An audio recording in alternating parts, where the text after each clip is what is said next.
So you're, so obviously we want to do an episode on like strength, right? But circling around, or like kind of being around like fathers, men. I'm going to leave mine on because actually Charlotte is home alone because it's service day. And she'll call me if she needs something. Yeah, allegedly home alone. Don't tell anybody that. But I think you're just good for that. You know, I think you align with us, right? I mean, we know how. I mean, it's different too because even though Tom goes to the gym, but he's also like that blue collar strength, which I think there's something to be said for that. You know? Sure. And we'll like get in those conversations, but let's do the background. Yeah, anyway, let's get better with our guests. Yeah. we have to learn. We have to like almost script it. Like let's for the viewers get everything out of him. Right. As far as like his background. So they understand who we're talking to. Right. So I already know. Yeah. I mean, George and I mean, and I was thinking about this earlier today. Like, damn, it's been about 20 years since I've known you, which is crazy. Really? It's not from the gym. Huh? It's not from the gym. No, well, it's from fitness, but so I mean, that fitness is what brought us together for sure. But yeah, so like to me, George doesn't need an introduction, right? Yeah. But like, yeah, so the viewers little Cliff Notes version of George. Yeah. Cliff Notes version of George.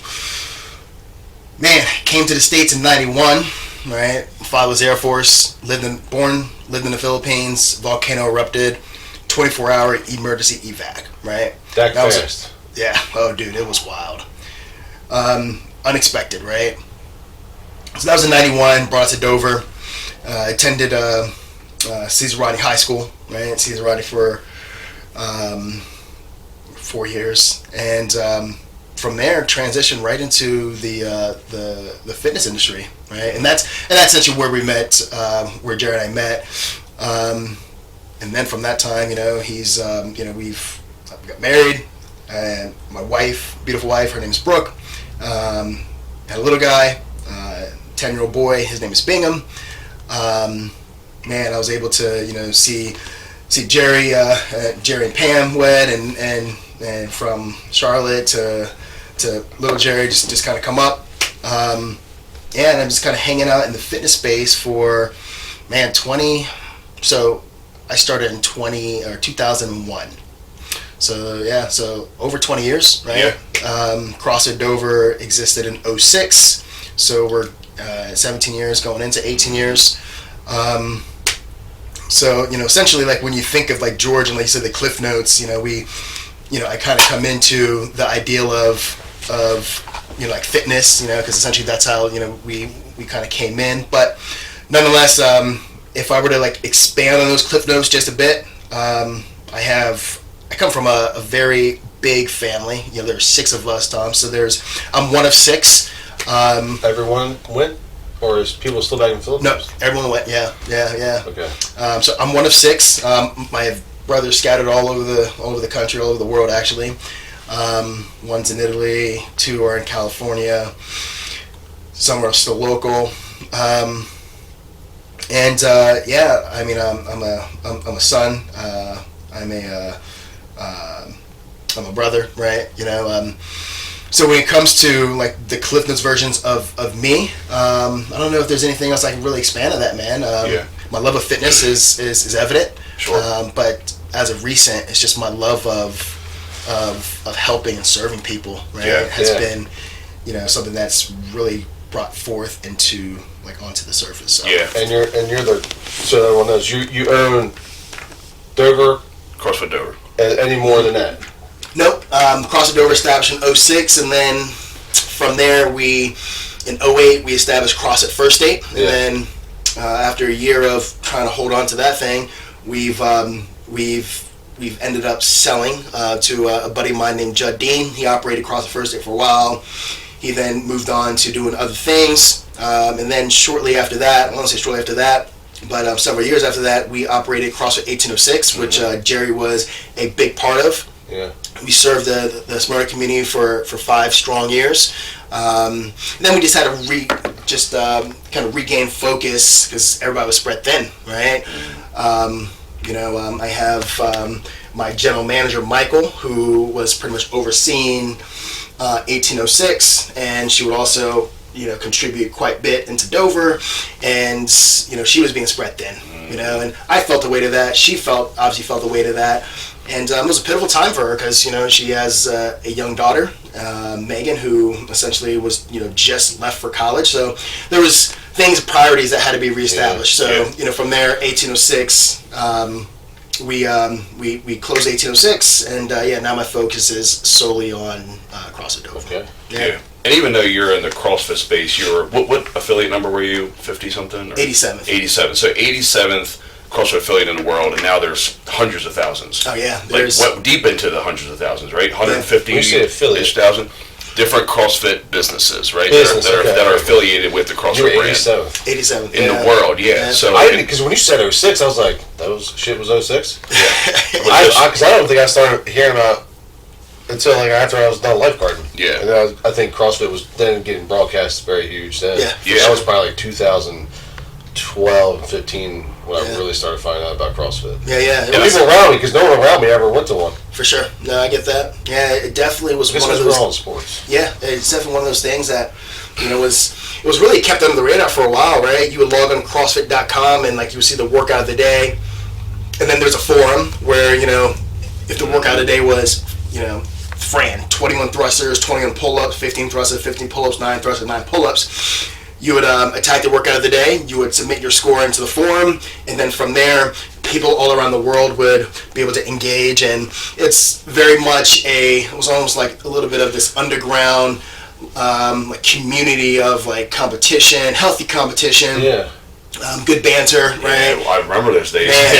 Was that? Did it start without a gym at one point? Are you saying it was almost forum-like at one point? Yeah. So CrossFit Santa Cruz was essentially the hub or the base, right? Okay. And then it was just one location, and then from there they posted the workout of the day, and essentially people around the world would contribute, and then eventually Santa Cruz broke into maybe 3 or 4 different gyms, and then from there that's when they started selling affiliates and all that stuff. Okay. Yeah. So massive in the CrossFit space an OG. I always tell everybody you're an OG because not only one of the early adapters, as well as you were the only CrossFit affiliate in Delaware for a long time too. Yeah. You were also the second one, right? With CrossFit First State, that was the second one. Were you the second one as well? Jared, I don't know that. I think it was close, but it was a wait, so it was close. Yeah, right? But anyway, so. But that's not the only fitness you're into, right? Because, through all the different seasons, knowing you, bodybuilding, right? You started in bodybuilding. Yep. Powerlifting, you've done many powerlifting things. Strongman, you competed strongman a number of times. You've run a marathon before, right? Half marathon. Okay, so we did a little partner sprint triathlon together a handful of years ago. So you're not a one-dimensional athlete by any stretch of the imagination, right? And I think that's pretty important. I don't think anybody should focus on one thing only. And that's kind of what CrossFit also. That's life, man.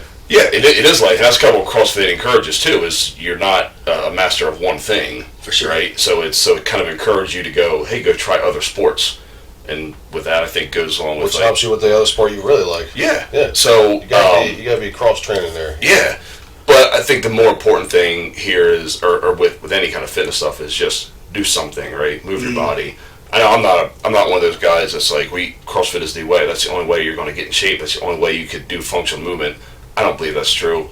Hey man, if what you want to do is go rucking all the time, I'm just happy you're moving. Works if you work it. That's right. It just works if you work it. Yeah, exactly. And we had this conversation last week. You go through different seasons. Sometimes you just get bored with what you're doing and you want to switch it up. Yeah. We all have the choice to switch it up every once in a while. I think that's what keeps it interesting, right? For us to be able to, just transition and maybe switch it up for a season and then be able to come back to what it is that such as CrossFit, and be able to even put that much more energy and effort into it. So one thing we don't want it to do is become stale or stagnant, right? That's the thing. Especially we're all close to the same age. We've all been athletes our entire lives. We're all worked out the majority of our lives. I don't care what you do or how much you love, it's going to get boring. Yeah. You're going to get tired of it. You know what I mean? And for me, it's like that 3 or 4 month-ish mark. I started getting I need to do something a little bit different. Yeah. You know what I mean? But that's I think that's pretty normal. But the more important thing is that you're moving, staying strong. 100%. And so you and I've had these conversations a lot. I mean, the importance of being strong and just functionality, right? Not to deadlift 500 pounds, but to be strong, right? There's that saying, I can't remember. It's strong people are harder to kill. Yeah. Right. I mean, that's true. Right. Yeah. So we want to stay strong we're all dads, right? We're all husbands. Yep. Like, what's your idea of strength now? Like, how old are you? 41? 40. 40. Okay. I'm sorry, Jerry. I'm sorry. You're getting ready to be 41 now. Yes, you're right. You apologize for a few weeks, man. But no, like, talk to me about, like, your being strong now as a husband, as a father. Like, what does that look like to you? Man. And the importance of it. Yeah, being strong as a husband and a father. Well, I mean, for me, like, being strong in general, right? Mm-hmm. This is outside of, like, a husband or father, but those are two roles that I embody and that I value. So when I think about being strong, it's actually the opposite of what I've always thought being strong was, right? So I've always thought of being strong as, our ability to be able to wrangle in, right? Or be able to control, our ability to be able to just be tough, right? I associated strong as tough, and for me that led to quite a bit of life lessons. And I don't know how much time I got to go into that. But yeah, the ideal of strength for me now is my ability to be able to be vulnerable, right? My ability to be able to, express submission and surrender. Because for me, like, my whole entire life has been, like, no one told me what strong looked like, Nobody. I was not taught what strong looked like. What I was taught was, man, if you're crying, stop crying. You know what I mean? What are you crying for, right? Wipe your face. Stop that, right? If you're whether it's sad or whether it's or you fell, or it was really an ideal of get up, dust yourself off, and with that mentality, though, and this is where it kind of, like, lingered for me, and really, with that mentality, became like I could not voice what I'm feeling, what I'm experiencing. I couldn't put a voice to it, so it was always internalized, and that's what I thought being strong was. So now when I come into it, and then you look at exercise, athletics, sports, and the ideal of be able to express strength in that manner, and you put those two together, it could be a very lonely place. So my ideal of being strong isn't necessarily embodying that. It's being able to express what is I'm feeling. What is I'm thinking, and in return, that takes a certain bit of vulnerability to be able to do that, and also, like, a certain bit of, like, surrender, and like, for me, that has been a I mean, there's been life lessons with that. Yeah, but when you found your blow-off valve, right? Because when you're holding all that in, if you're internalizing things, right, then it's going to come out. You're going to express it. It's more than likely going to be in a negative way. Right. We've all experienced it as a man, right? And as a parent, too. Like, how many times have you, like, let something that has nothing to do with your kid, but your kid you end up blowing the valve on something stupid that they did, right? Yeah. I'm guilty of it. Try to get better every day, right? Hands up. Dude, I mean, yeah, it's with your wife. Yeah. Same thing with your wife too, right? How many times does something like that happen? Where it's like finding, and I think everybody's blow-off valve looks a little bit different. It's however it's voicing or getting out in a healthy way. But that's a great point, right? Because I think people like think about strength. First thing that comes to mind is like, I want to lift heavy weights, right? But when at certain points of your life, now you're a leader of your household, right? You're a dad, a husband, all this stuff. That's so, like, you're looked at to be strong in all the capacities, not just being able to lift heavy weights, right? Yeah. Being strong in that capacity. And the cool thing about it is, and you tell me what you think, is one feeds the other. I feel like it's like the best athlete is the most disciplined. Yeah. Right. So like you need discipline to do to or the most undisciplined. That's the guy that weighs his down. You know what I mean? One of those but eventually that guy's going to be disciplined. Right? I would, yeah. So like so they do go hand in hand, right? And that's why it's healthy for men to work out. Well, it's a must because you're on the same plate that I'm on. It's cool hearing you say that because that's the problem that I face right now is being strong for my wife in the way that she actually needs me. Because I just had these arguments with her, I would say a year ago, where I thought I was being tough, right? I'm getting to work. I'm making that, like when I was telling you about I was rebuilding the house, I'm building the house up. I'm doing everything the man's supposed to be doing. I'm holding it down. And then meanwhile, she's like, I need to feel it. I need to know what you're feeling. And I'm like, damn, I don't. And I tell her, like, I am thinking those things. It's like, you need to learn how to express those. And I'm like, fuck, this is the new this is the new tough. Yeah. And the new tough is how to explain those things because, like you were saying, you have, like, I think, sometimes she doesn't realize, I'll say, like, I do have those feelings. I don't know how to get them out. Because what do you do in football? They always tell you, hold those feelings for the field. You hold that feeling for the field. And then people could watch. I always love that football. People could watch you, your personality or your struggles will come out on the field as if you're a very aggressive player. You play to the whistle, like, and you don't have that outlet no more. And so that's crazy you say it because that's my same thing I do now. Like, I have to learn to be tough emotionally now because I've never had to do that. Yeah. I've really never, now that you have kids, it's like I've never been at this point with this many people in my house need me. Yeah.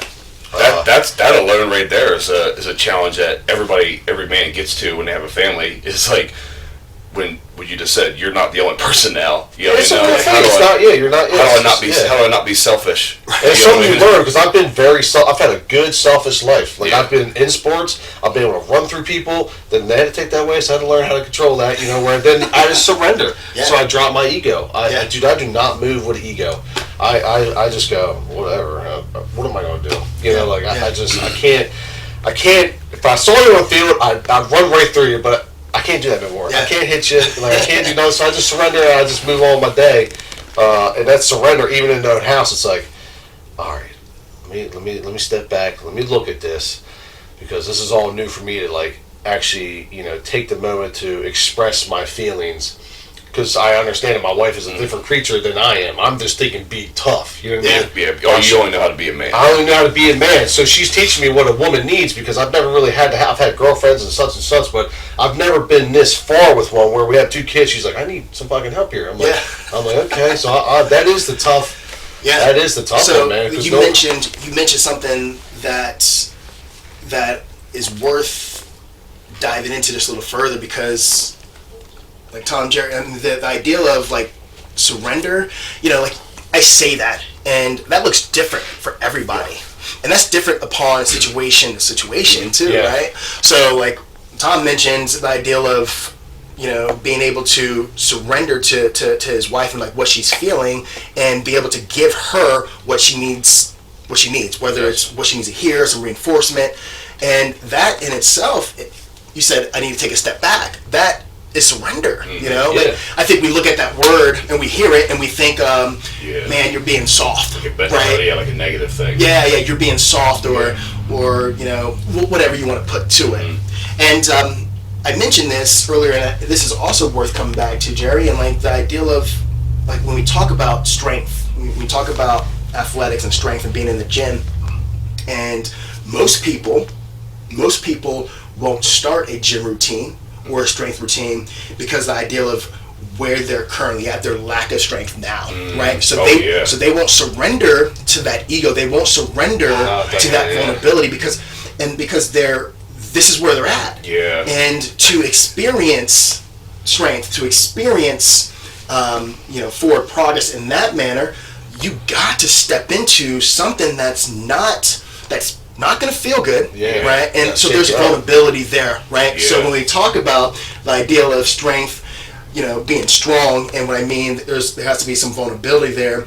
You got to be able to, look at yourself, or maybe look in the mirror as you're lifting, a 20-pound dumbbell, and understand that, man, that's going to check your ego, That's right? where I'm at. That may not feel good, but that's where I'm at. And again, there's plenty of folks that would rather not put themselves in that position. How many times have you heard, I'll join when I get in better shape? Yeah. Just dive in. This is what's going to get you there. And not only get you, but get you there at the speed you really want it. Yeah. There's no shortcut to it, you know what I mean? And you're just kicking the can and, giving yourself the out, really. You know what I mean? But I never thought of that as like, you hone in on that surrender word. That is what that is. Yeah. Being like, and I've been there. Oh yeah, I've been there 100 times too. still, right? It's still to this day is like, I don't want to because I got to wait till I get a little bit better again, or whatever the case may be. That's so funny you brought that up. It all kind of like works together to each other. You know what I mean?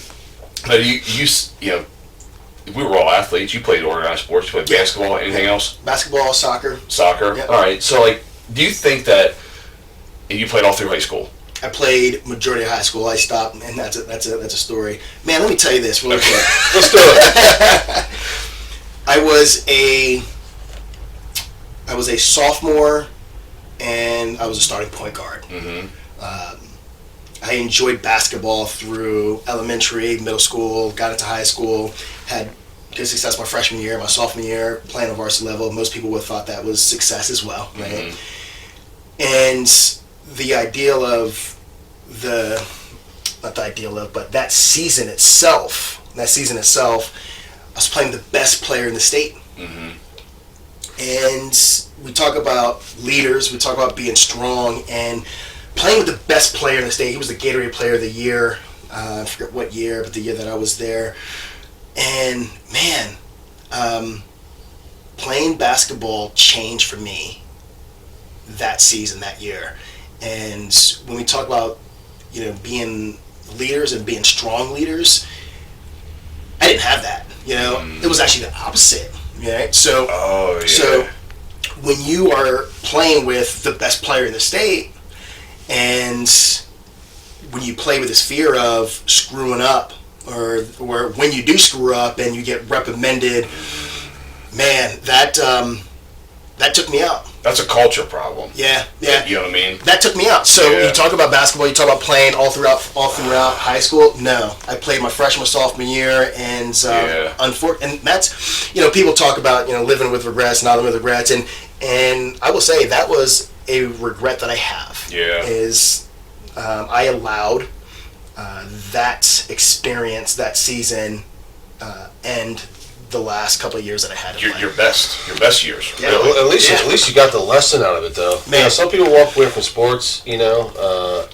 Every year I would see people walk away from sports that just could not get over the hump of like, yeah, man, like you're going to get fucking yelled at. Yeah. And you always say, if you're getting yelled at, that's a good thing. Or if they're not talking to you, they don't give a shit about you. Yeah, but it's also too, like when I say like a culture thing is like, if you have a great player, best player in the state, and they could have all the talent in the world, score the most points and all that stuff, but if they're not like pulling people up, if they're not lifting the others around them up, if they're not probably took him as a threat. It's a different that personality isn't really the best, right? Yeah. I'd take someone a little less talented, but that lifts your whole team as a up. team. Yeah, you don't want all the athletes on your team. No, and you pass each other the ball. Yes. No one listens. You're not playing golf. You know, guys are like, I am so humbled to be here.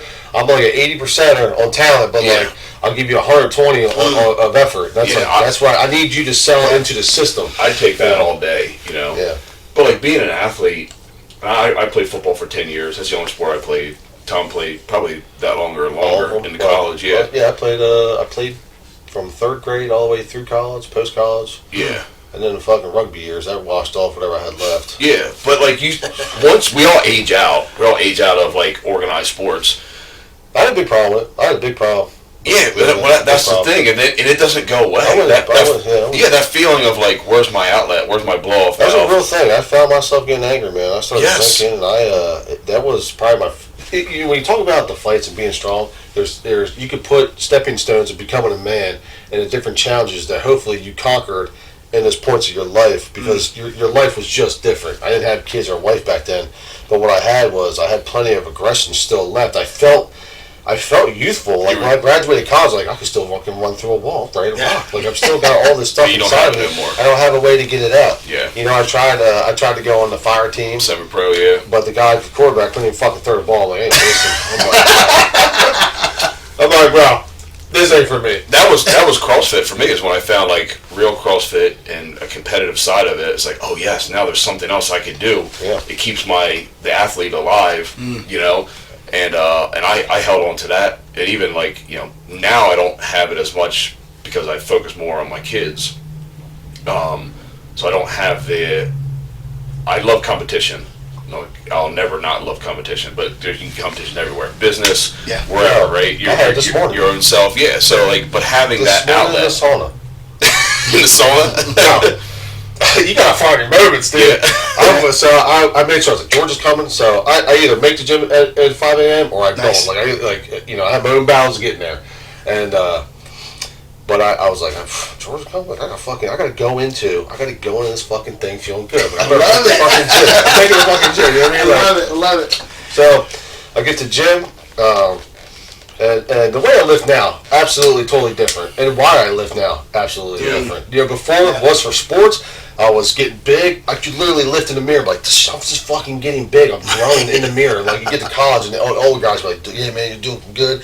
Like, your shoulders are getting fucking more broad. Because that was a real thing. Like when the kids come into college, you see all the youth kids, like, if they're just 18, they don't have the shoulders. They don't have broad shoulders. By the time they get to 2021, then they actually come out, their shoulders, they're hitting harder because of that. Yeah. And, ego lifting back then. Now, I'm just like, I only lift really just for my kid because I feel sad as shit if I'm tired in the backyard and I can't play with them properly. Because as a dad, I want to go all the way. I don't want to sit there like, you guys do your thing. Like, my son's like, come here. Like, let's go do that. I don't want to be that. So I'm like, now I'm lifting for a totally different reason. And so now when I lift in the gym, I just do nice, slow, controlled. I try to nerd out on like, can I focus this muscle just to pull this muscle? Yeah. Like that's it. And like you're supposed to. I actually had the opposite experience in CrossFit. I liked CrossFit, but at that time in my life, first off, I was a drunk. I could not stop drinking. I was still, how was I? I was probably late 20s, and I was still like, Had to be somewhere else. I was still going out 4 or 5 nights a week. So the 4 a.m. was tough because I was probably hungover. And then I actually had to admit to myself, I'm like, you know what? I can't do the group. I have lifted in the gym so much with so many people for so many years that I can no longer handle the stress of like, I know they're gonna kick my ass this morning.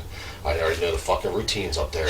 I'm like, I'm already. I couldn't handle the pressure because like I did it for so many years. Yeah. So I was like, you know what? I just gotta admit to myself, like, I'm just gonna have to go in and just lift on my own at a slower pace, and that I cannot. And so, but now I have to like, now you need to run now. You get because the CrossFit's great because you get the fucking cardio. There's so many times I had to go throw up afterwards. I mean, it works too hard. But anyway, so I'm lifting and I go and so I'm like, shit, I'm doing good. I'm like, let's get to the sauna. The sauna was at 6. I get in there and I open the door and I see a lady coming in behind me. I'm like, all right, cool. So I'll share it with one. Hopefully.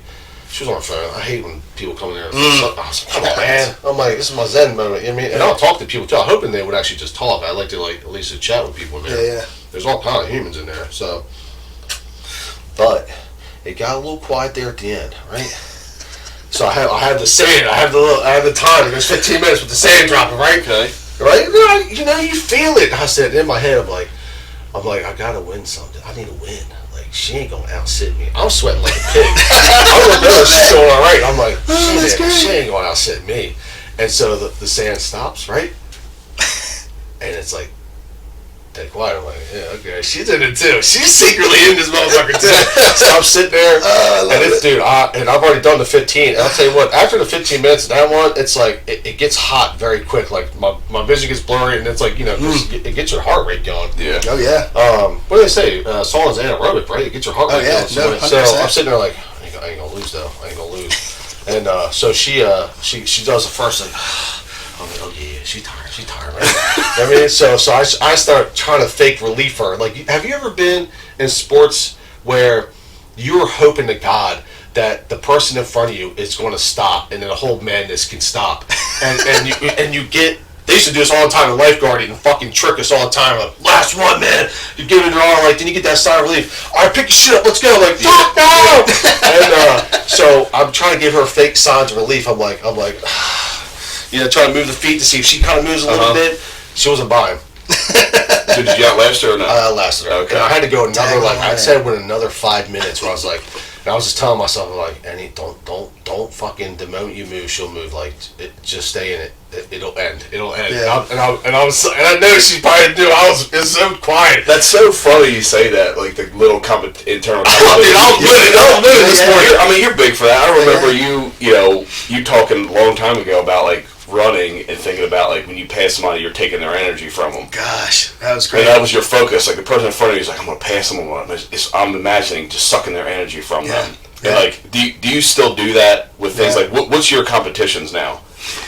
Man, very similar to what Yeah. Tom just mentioned. Right now, like competition for me looks like, can I hold my character better than I did yesterday? Right? Can I improve upon this character of George, of myself, right? And so that's competition for me nowadays. What that looks like and what contributes to that, there's small little pieces, and Tom hit one, and you and I had this conversation, and it's like cold water immersion, right? So like this morning, Tom jumped in sauna, I jumped into the chest freezer, right? So the ideal of now in this chest freezer it's just me, right? So I don't have that opportunity, that luxury to be able to feed off of anything external in that manner, but it is in my head, it is internalized, and there's so much good that happens with just that resiliency. So like pieces, like small things like that will contribute to that competition drive, right.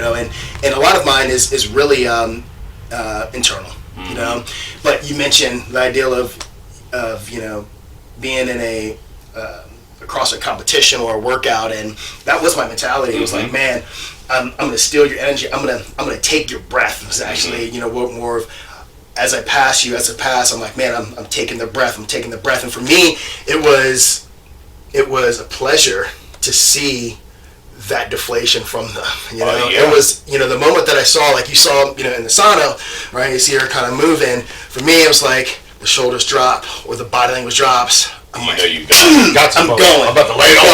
I'm like fired up, man. I'm getting fired up now, Yeah. and that gives me permission to even go even harder, even harder. And man, That's so healthy. And you want your kids to see that, man. Yeah. That's my competition. I have a vision of the father I want to be, which is part of the old me. Because now I'm technically fat and out of shape, so I'm trying to get back in. I know what it feels like to feel fucking great. I mean, you can see me in the competitions. Like, I mean, But you over the past year, you've done big things. In a year, I've made the little wins. Yeah, big time. What I was telling Candace is, I was like, you know what? I ain't changing that much. I said, I'm failing a lot more though, and I'm fucking excited. Because before, what would happen is, let's say when I was at CrossFit, or I was at the regular gym, I'd go, be good for 2 weeks, and then I'd fall off the wagon. I wouldn't come back for 8 months, maybe a year. And then it started getting to like a 2-week turnaround. And Candace's like, you gonna stick with us? I'm like, hey, if you don't notice, but I'm failing a lot more because I'm restarting more.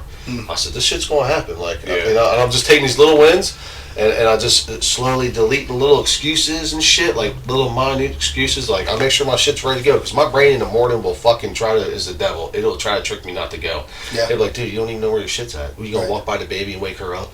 Dude, that's shit. I'm the same shit. Just lay the fuck back down, be a good dad. I'm like, what the fuck are you talking about? Get up, man. Like, do you have those same conversations in your head? Man, it's... Did you get up early? Yeah, like 3 or 4, whatever. No, I definitely do.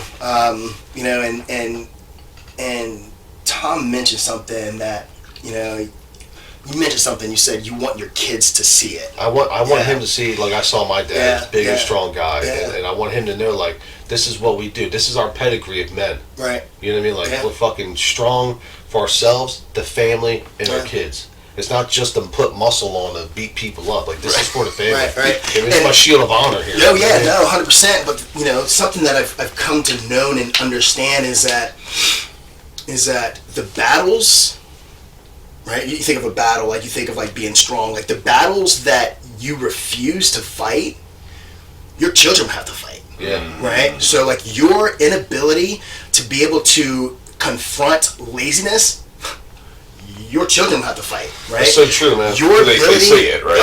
They see you losing. They see you not do the thing you're uncomfortable with. Your inability to fight addiction, your children will have to fight, right? Gosh. Your inability to confront insecurity, right? Or your anger, your inability to control like your lust, like your children, your son will have to fight, right?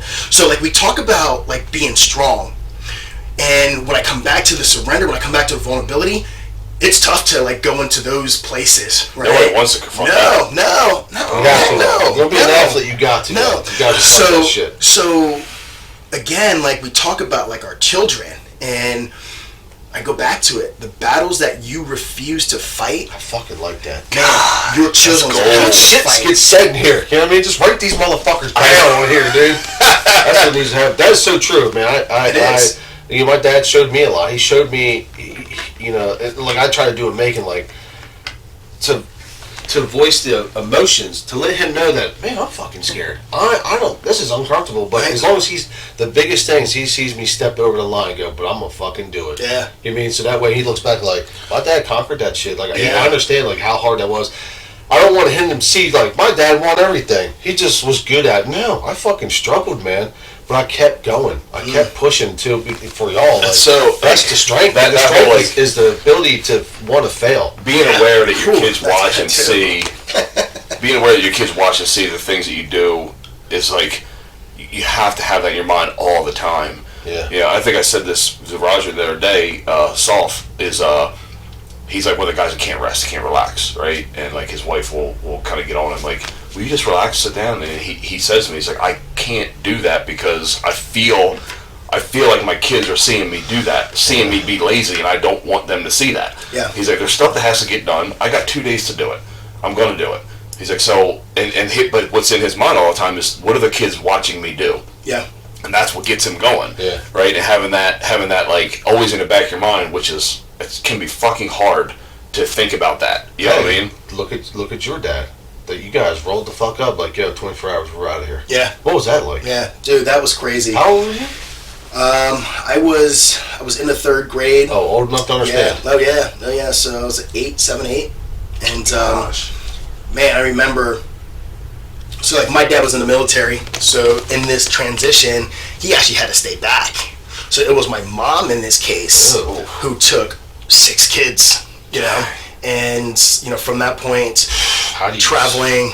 I mean, and my mom, man, I love her. She is this small, like 5 foot, 1, 5'2", just Filipino, very like hairs like just kind of out to here, like just I remember my mom, she's very particular about her hair and her nails, right?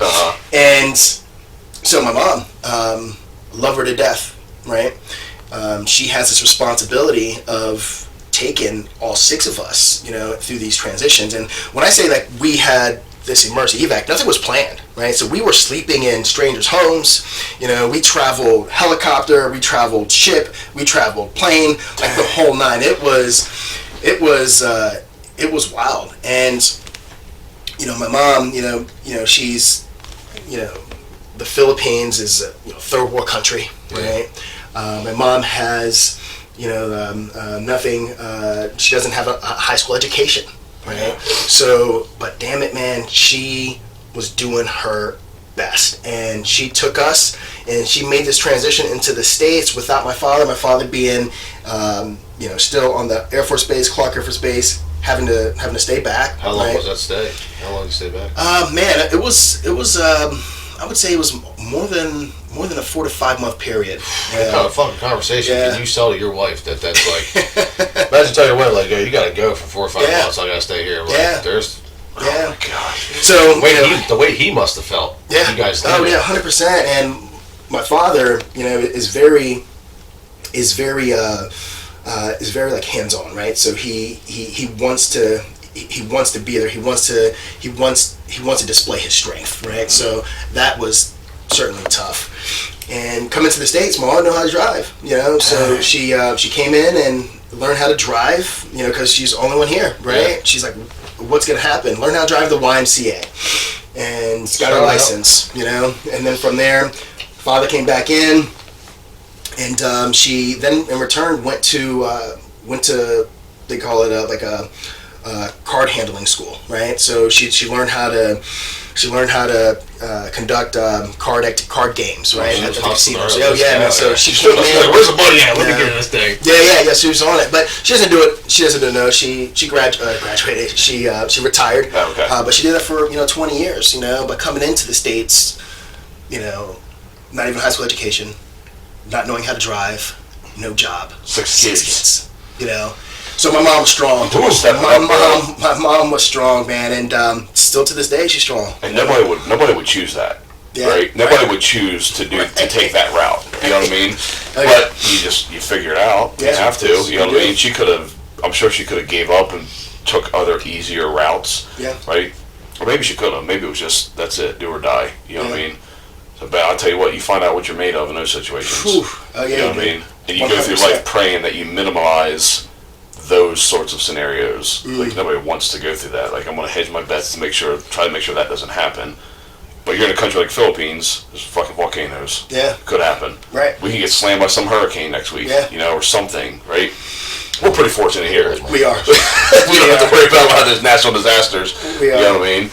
But no, that's that's good stuff. That what you talked about with the kids is like I gotta keep that in my tool belt. I'm gonna personally keep that in my tool belt. I gotta get in shape so I can take my son hunting, fishing, and because I don't want to just like I don't want to be the dad that throws out a bobber and a worm, and that's how we fish. Like I want to when I do something, I'm going all in, man. I want to show you how to really fish. I want to show you like the most of hunting. Like, we talk about the changes of why you work out, right? We've all went through the phase of working out just to look good with a shirt off, right? Or okay, and then it goes to competition. I want to work out to win a strongman event or compete in CrossFit or whatever it is. And like now, I think we're all to the point where, like you said, I just want to be a good dad. I had this conversation with a guy yesterday. His name's Matt. He's a personal trainer, does that out of his house here in Smyrna. He's going to help us coaching football next year. So he came out, we got chatting about fitness. And it's just like, we talk about this exact thing. Like, what is working out? Why are you training now? Well, it's just like, 'cause I don't want to be the status quo 40-year-old dad. I don't want to be that. Right? I don't want to be, I'm too tired to play, or, and I'm not knocking any father. I don't want to do that. But when I see these videos of like the dad sitting down and their kid hitting a baseball that's tied to a fishing pole just so they can reel the ball back to him, and that's funny, that's cool, and I'm like, that could probably is a good dad, but I don't want to. That's not what I want to be. Right. Like, I'd rather let's fucking chase the ball together. Yeah. Let's throw the ball together, kind of thing. Like, I don't want to find a hack to be lazy. Right. Because my kid is active. You know what I mean? For sure. Do you, as an entrepreneur, do you find pressure as a CrossFit gym owner to like, yo, I gotta fucking live it too? Like, you gotta get in there and stay in shape. Like, do you feel a pressure from owning a gym to stay in the best shape? Yeah, not so much, so for me, staying in shape, being fit, came before having a gym, came before being an entrepreneur. Yeah. So that has always been like a part of me. I've identified myself as someone who works out, as someone who prioritizes his body, right? So that has always been the case. And the idea of CrossFit and being an entrepreneur and owning a gym, and that itself is almost like an added bonus. Okay. It's almost an added makes bonus. sense. So that is because at the same time too, there's more pressures to running a business, being an entrepreneur, having a gym, than it is for me to look fit, look the part. Looking the part's the easier part for you. 100%. Yeah. What were some of the, like, Did you take a big risk when you first started this gym? Did you did you go to the loan shark and say, man, I'm gonna sell my soul and get this motherfucker rolling? Was it just the bonus, or was this like a big make and break? Like, I'm putting everything into this. Like, how did you start into this? Yeah, so, man, being a trainer at a local Globo gym, at the time it was a local Gold's gym, and being a trainer, and even there I would bounce to some other smaller places. Actually, one of the places where I met Jerry was at this place called Total Body Studio, and so with that there was me just staying busy working in that. The ideal of exercise and the ideal of being an entrepreneur, like where that came from, and the ideal of CrossFit itself was introduced to me by a member of this gym, a good friend of mine, Matt Nemsick, Yeah. right? He was like, hey, you got to try this CrossFit thing, right? And for me, I'm like, all right, well, I'm this small trainer, right? I say small in the relativity of I'm trying to make it. I'm trying to pursue, something that I see, could be something that I could do potentially long term. But also understanding that, man, working in an environment where it's very corporate, and I don't know how well or how successful I can be. So then buddy Matt introduces CrossFit, and I'm like, man, I thought I was fit. Workout that's supposed to take 18, 20 minutes took me 69 minutes to complete. I was humbled. Yeah. And, from that workout was called Linda, 3 bars of death. It was a body weight and a half deadlift. It was a body weight bench press, and it was 3/4 of your body weight power clean. And it was a descending ladder, 10, 10, 10, so 10 reps of each, 9 reps of each, 8 reps, all the way down to 1 rep of each, and that's when the workout ended. And I talk about CrossFit.com, and people in the forum were finishing this workout in 18 to 20 minutes. I'm like, oh, that's great, let's go and give it a shot. 69 minutes, so I thought I was in shape, I thought I was fit, and I realized I really was not. And then from there, the idea of having that realization, right? Like, man, I need to change what I'm doing. How am I going to do that? So then started to share it with small pockets of people here, and for me the ideal of risking, or it was a risk. I had no capital, I had no money to invest in this thing called CrossFit, knowing that it needs to happen because what I was doing just wasn't working, right? It wasn't working for the clients that had the opportunity to coach. It wasn't working for me. So I got a credit card. It was maybe an $800 limit, right? I bought basketballs from Walmart, stabbed them, filled them with sand, glued them, duct taped them. So I had 5 or 6 medicine balls, right? I bought a set of L-straps from Lowe's with PetSmart at the time. I don't think it's still here. And I purchased dog chew toys. They were like rings, dog chew rings. Through the rings inside the straps, threw them over the swing set, and that's how we did our rows, our suspended rows. Man, that's taking back to my roots, within that $800 limit, I bought a couple sets of dumbbells, a kettlebell or 2, and I bought some lumber. And that's when my good friend Perry Eli went and built some boxes, and that was that, man. So it was a risk. It was hey, no credit, no money, $800 credit limit. What am I going to do? How am I going to spend this? So that was a risk for me. And when did you quit the regular gym? Man, when they said that you can't do CrossFit here. wait. Tell him where you did CrossFit with your first clients. Well, my first client, Silver Lake Park. So it was at a local park here in town, and that's essentially where we. I guess that wouldn't be the first place, Jerry, because the first, I guess, was in was in the gym. Yeah, first place was in Gold's Gym. Right. Yeah, and but then, when you broke away, and it's now it's the very, very, very, very beginning of what will be CrossFit Dover. Right. Oh yeah. We're working out with dog chew toys at Silver Lake Park. Yeah, doing it inside of Gold's Gym was just doing CrossFit inside of the gym. Doing CrossFit at Silver Lake Park was established as CrossFit Dover. Yeah. And that's when we went out, man. So that started with doing it just on Saturday mornings, Tom, and then from there it expanded to, all right, well, there's an interest, and now we're doing it, 2 other days a week. Our event was like Saturday, Tuesday, Thursday, and from there rented some space inside of a martial arts school on Route 10, and then we had to leave there because our dumbbells were ripping his mats. And then that's when we dove into a 1,200 square foot warehouse space in Camden, and man, that's where we just kind of evolved. Yeah. Did you find, so when you said you weren't affecting the clients enough, did you find that you couldn't, in that setting with your client base? I'm just thinking as an entrepreneur, if I'm thinking business wise, I can't grow a business at working out unless I'm truly changing people's lives, right? Like, you want people to be very affected by what you're doing. You got to believe your product. That would call in more people and actually all would buy into it, what's really happening. So did you find that the clients you had in that gym were just like happy for you to just talk to them while they're doing simple lifts, and you're just like, I can't build with this? I don't know if you have an 8-year-old woman sitting there just like, yeah, as long as you just talk to me. Like, did you see like the clientele wasn't right for what you wanted to be able to affect people enough to create something that's worth being a part of? Yeah.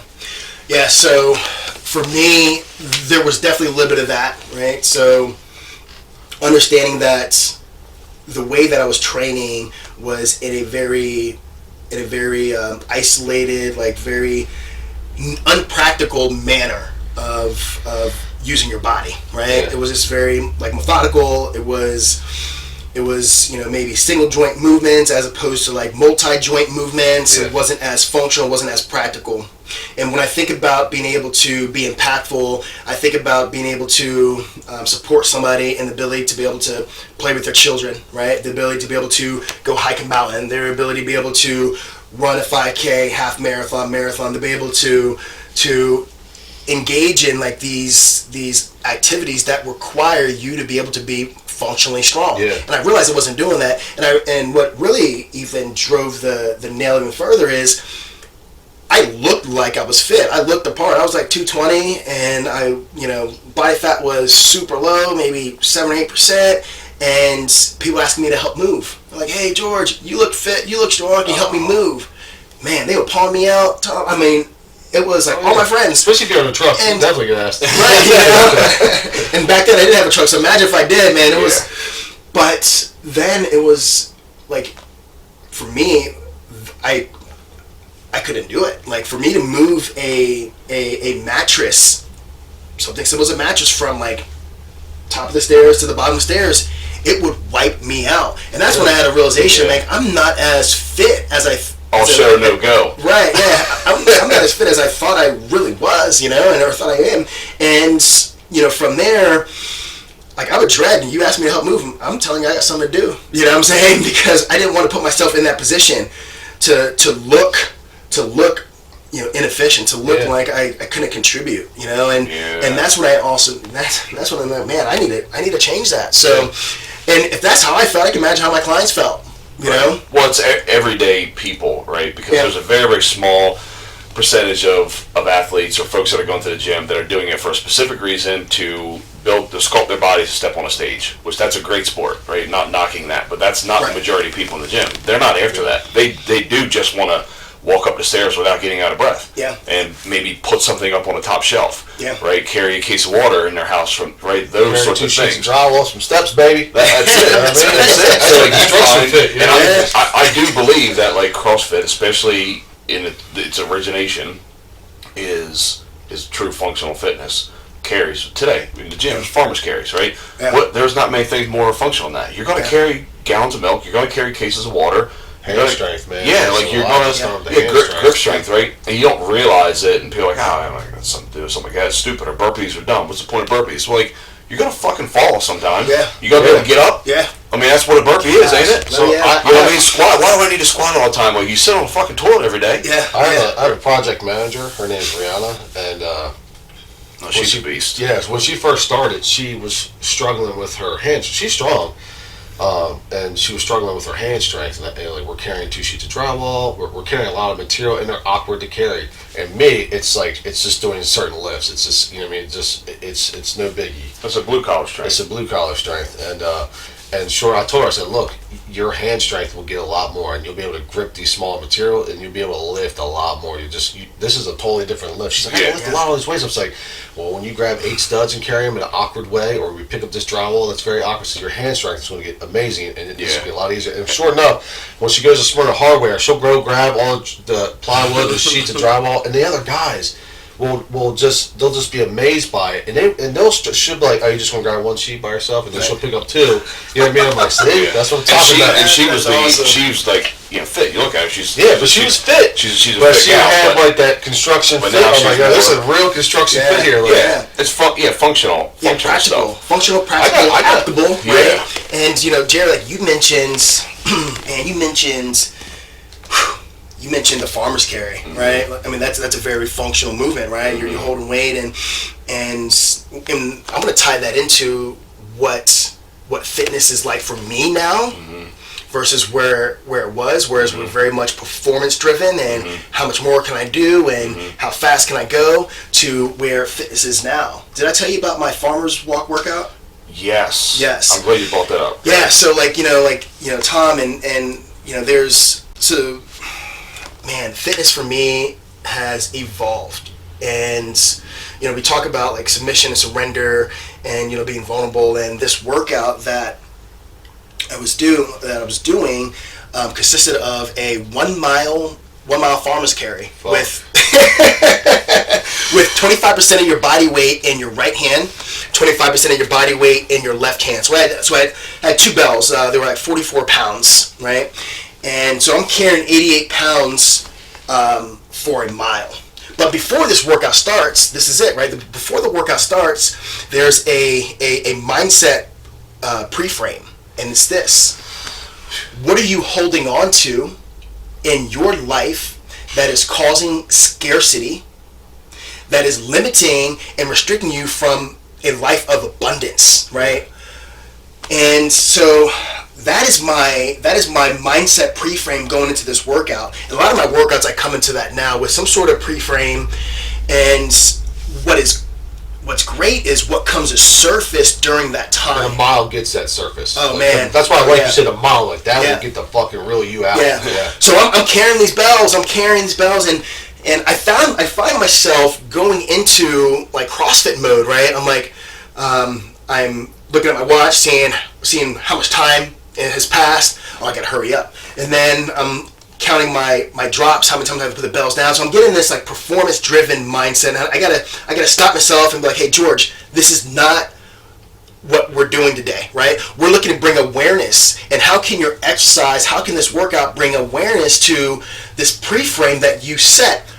What in your life that you're holding on to that is causing scarcity, that is limiting you from abundance? So I'm carrying these bells, Jerry, and I share with you, the first thing that comes to my mind as I'm carrying these bells is like status. It's like I'm holding on to this status of, this identity of George, CrossFit Dover is George is CrossFit Dover, and this identity that I have in the community that I'm holding on to that gives a certain status, right? 17 years, we're doing community projects and events, and we're caring for our people, and there's a certain level of status. First gym in the state, 87th in the world. You walk into a grocery store, hey, you're the CrossFit guy, you came and spoke at my school, or hey, you own CrossFit Dover, or hey, the Student Fitness League at your gym, and like these things, and like here you are fighting internally. You acknowledge it, right? And but at the same time too, those are some of the pieces that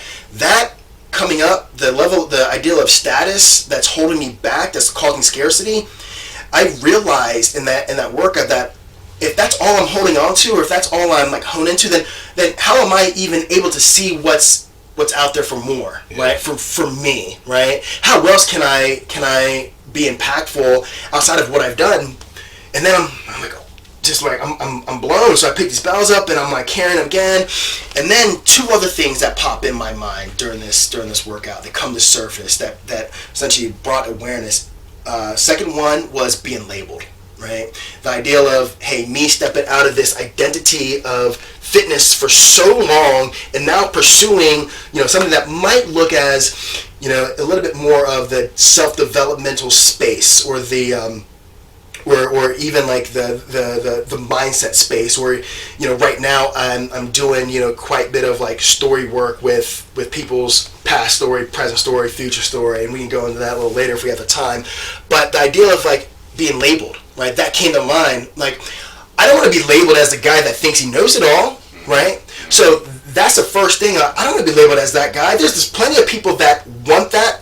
I don't want that, So the fear of being labeled is stopping me, is causing scarcity, right? And then the third thing that came to my mind during this workout was the imposter syndrome, right? Yeah. What do you think you're doing? You know what I'm saying? Who, you're gonna do it? You're gonna be the one to help change lives? Whatever, right? So the thought of like that imposter syndrome that comes in, and although I've been doing this for 20 plus years, right? We talk about fitness, and I've been in the fitness, but in return, I've been helping, I've been serving, being able to support people. But now, as I'm trying to do that in a different way, you have this imposter syndrome that comes in that says, "What are you doing? That person can do it better. Don't even try. What makes you think that you can help? So I go through this workout and I finish this workout, and those three things just stand out. Awareness has been brought to the surface. So we talk about what has changed when it comes to being strong. For me, in the past, it's been performance driven. 1 rep maxes. How fast can I go? How fast can I complete this workout, this task? For me, being strong is being able to dive into those spaces and places that, man, you don't necessarily want to think about. You don't want to put your energy to. And that's how I'm able to bridge exercise and me and moving my body and challenging my body in a way that will bring things to surface that I can essentially may have not even come to surface, right? Yeah. Because exercise is beautiful. It has the ability to be able to express and create and get to know like what happens inside internally in your mind, in your heart, in your body if you put yourself into that position, right? Another workout that we did, and I had the coaches go through this, Jerry, and I forget you were hunting or something then, but it was time on the bike. We were doing these bike intervals, and Tom, like, we're on these rogue bikes and these fan-based bikes, and the workout was we're doing sprint intervals. Like you're on the bike and you're sprinting as hard as fast as you can for 1:30. Then you're resting for 1:30. Then you're going back on the bike and sprinting as hard as you possibly can for a minute. Then you're resting for a minute. Then you're on the bike sprinting as hard as you can for. Yeah. So the time descends, right? So you think it becomes easier, but like you're going faster, you're going harder, and the pre-frame before going into the workout is what comes to mind when you're feeling what you're feeling, when your legs are blown up, you can barely breathe. Like, what comes to mind? Like, what surfaces? For most, it's like a panic, right? It's a panic. Like holy crap, my legs feel like they've grown. They're filled with blood. They're burning. You have the lactic acid. I mean, it's uncomfortable, and you can barely breathe, and your heart rate's beating out of your chest, and like you can't catch a breath, and like this panic comes into state. It surfaces, and then you how do you diffuse that? Right? Like, where do you go from there? Right?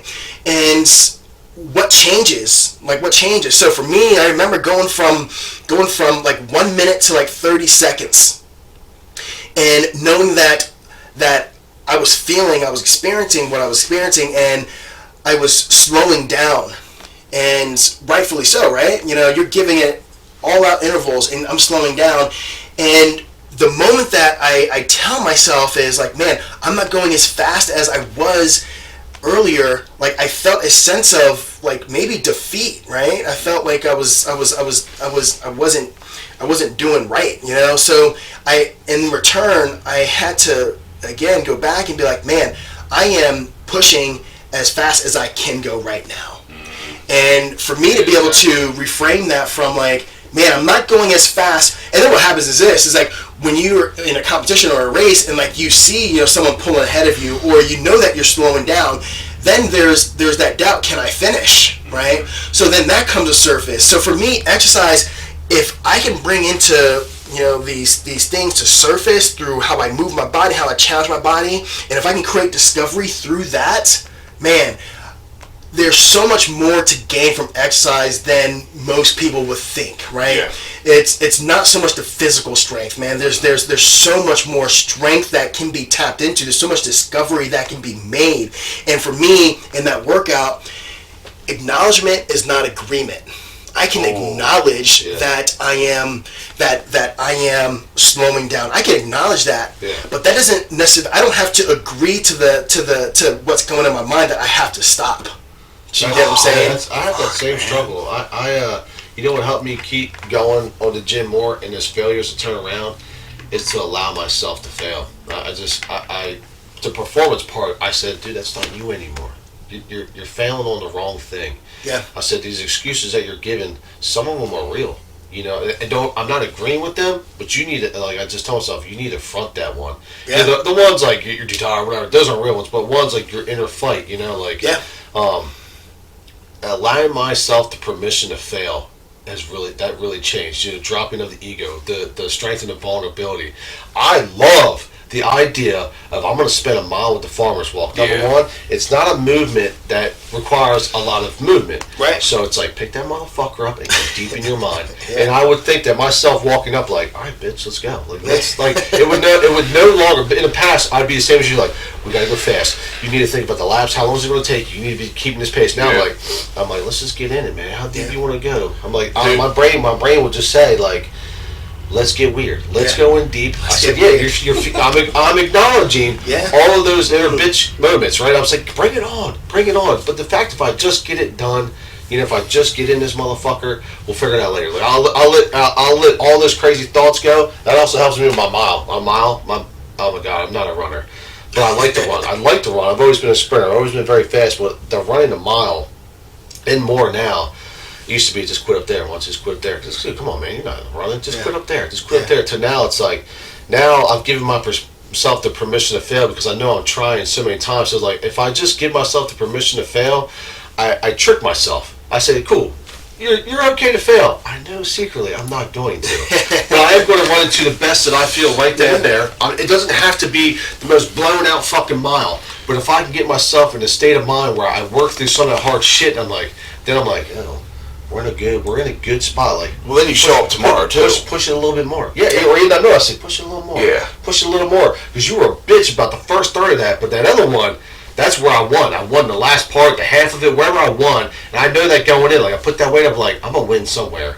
My inner bitch is gonna be, it's gonna start, but I'm gonna conquer this motherfucker somewhere, and that is to win wherever. It don't have to be like, because before IB performance.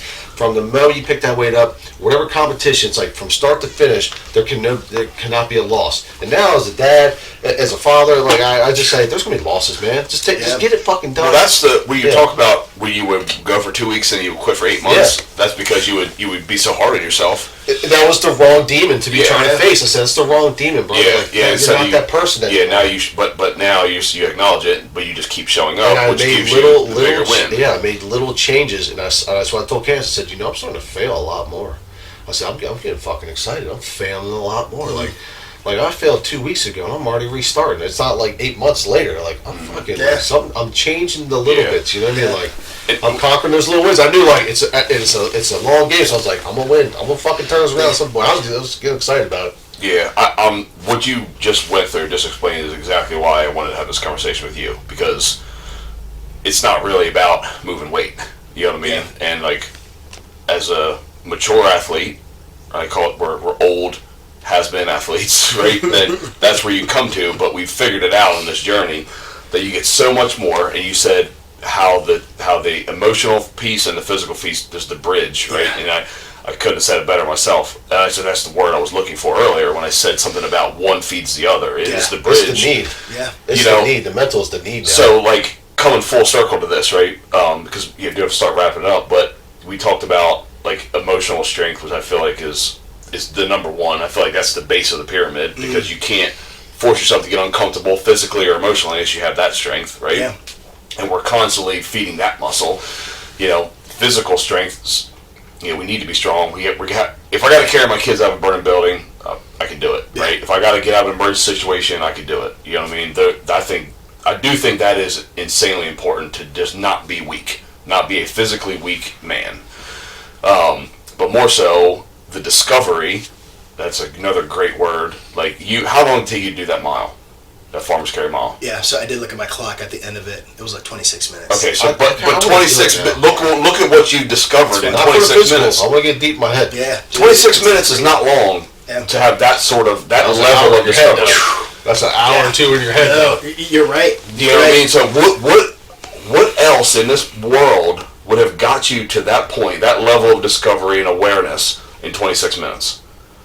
I can't think of anything. Hours and weeks. Let's bring it out. Let's go fucking bring it out. Hours and weeks with a therapist, maybe? Right. But you chose fitness. Yep. And the thing that tests your physical strength. Yep. Your mental strength. And then, and those things so much that it brought out this other piece that, honestly, I would be willing to bet a couple years ago you didn't even think existed. No. In fitness, right? And that's just a couple years ago. Not at all. You've been at this for 20 plus years. Yeah. So, dude, it's gold. That's become a better fucking well-rounded three-dimensional athlete. Yeah. That dapper guy, baby. Yeah. Yeah. I mean, the mental is the need. I do not care about the physical part. I honestly, that part's pretty easy anymore. Well, the lactic acid, the build up, the pump, that shit is easy. I don't mind. It's so like muscle memory built in. I've done it a million times. But diving in deep, when I was in my 20s, I was a lifeguard, bitch, I was thinking about other shit. You know what I mean? Like, I didn't have all the pressure now. So the mental need to face my inner bitch, that is the need. That's actually where I'm going. That's why I like the farmer's walk, because you could just pick it up. I don't have to worry about, like, it's so just one-dimensional almost that you can just spend the time on the mental. But you can't hide. There's nowhere to hide. Doing the mile is enough time to really fucking struggle. Get the inner bitch. I'll tell you what, within the next week, I'm going to do that. Yeah. 50-pound bells. I'm just going to get after it. Yeah, it'll be fun. I believe you'll enjoy it. Yeah. You know, the big piece is, you know, coming into it with a very open and not judgmental, but open mindset, right? So we talk about, like, the ideal of don't expect anything, right? Just go in there, hey, ask yourself the question, right? Because when I said create discovery, you know, it comes with questioning, and sometimes you might ask yourself a question one specific way, but then you might ask it maybe 2 or 3 different ways, and then before you know it, you're like, holy crap, right? It just comes to surface. So being able to go into it with a very open, asking yourself the question, right? And then starting the activity then. You know, one thing that I'm really excited about, and I haven't put it out publicly, is I'm going to be hosting, like, these day camps. So we're starting with a half day camp on October 28th. Tom, Jerry, if you guys are available, it's going to be half a day. It's from 8 to 1, right? So, and it's very much what we were just talking about, describing, right? How can we dive into a little bit of this? How can we create a little bit of this awareness with exercise, and how does it apply to not only what I'm doing right now, but how does it apply to my life, and what can I take, what can I pull from, and what can come about, what can come to surface. So October 28th from 8 to 1, we're doing a half day camp. It's gonna be fun. We haven't identified a location, but we're gonna be out in the woods. You know, whether it's one of the state parks, but it's gonna be really cool. Super excited. So, like, for me, that's where it's at for fitness. You know, being able to, because again, you're doing it for so long, right? 20 plus years. I've been able to create change within body composition, be able to create change through strength, being able to create change through just mobility, endurance, stamina. One thing that I have not been able to fully conquer is how can I take exercise and how can I really achieve more than what I just mentioned, more than what I have been able to experience in the last 20 years. Because if not, then how much longer am I going to be able to do this? How much longer am I going to want to be able to do this, right? Well, that's the thing, I need, and we talked about it, I need something that's going to, allow me to explore and continue to create like these discoveries, and in return, how exercise can not only be physical, but it can really be emotional and mental, and be able to affect not just the hour that I'm in the gym, hour and a half, whatever it might be, but how can exercise help me just really fully embody being a better person, creating discovery and taking action. That's the conversation. You have to have more conversations like that about fitness, and change the focus on the physical aesthetic of it, and even change, if it's a sole focus, on performance. Those things are both great, and they're going to be byproducts, the best byproducts of the becoming the best human athlete. Like when Tom and I use the word athlete, like being an athlete, it's not the physical piece, it's all around everything, right? How do you move through your spaces? How do you exist? How do you how are you within your family economy, right? And that's what you're saying too, is like becoming the all-around better person, and you're extracting it through exercise. And I think that's like, you've always been ahead of the curve, I think, with fitness, and I think you're right on it right now. I think in the next 10 years, let's fast forward a decade from now, that right there, what you just said, is going to be the standard in fitness. I think it should be. And I really believe it, because there's so much more that exercise can provide for somebody, but I believe we put it in like this box, and like we've cornered it to just these things, whereas it can be so much more. But one thing I will tell you that is, it's easier to just work for the performance though, right? So again, it takes work to do, essentially put yourself in this pre-frame, and then experience it, and then create awareness, because some things that will pop up might be a little dark, right? I was gonna say, nobody wants to go there. And it might be very easy to go into that dark place physically and feel what you're feeling as you're on the Rogue Eco bike, or as you're pounding out on the barbell. But it's a different monster when you got to face some of the past story that might come to surface with some of these activities. Some of your current story, like what you're experiencing now, or even like future story. Like some people look at the future and they're like, they may be scared of it, right? Because they don't know what's going to happen. They're, like their current state now, and they're looking like outwardly, and it's daunting. It's daunting. So, going into these spaces, using exercise to essentially like bridge and create some of these awareness and these discoveries, it's tough. It's not as easy as most people think, and that's why I mean, like it takes a certain level of surrender and vulnerability. Goodness gracious, dude. Thank you. I appreciate it. I'm gonna we're gonna wrap it up, dude. And where can people find you? So CrossFit Dover. Yeah. Does CrossFit Dover have an Instagram page? Yep. CrossFit Dover, at CrossFit Dover. They'll certainly find us there. Facebook page? Yeah, it's Facebook page as well. I do some remote coaching under Own Your Day Coaching. Okay. So and we could put all stuff out for people, right? Yeah, well, absolutely. I got it all. I'll put all the links up, dude. Yeah, man, I got it. But anybody can find it's this guy. Yeah, no doubt. That's good. Dude, thanks so much, George. Appreciate your time, brother. No doubt.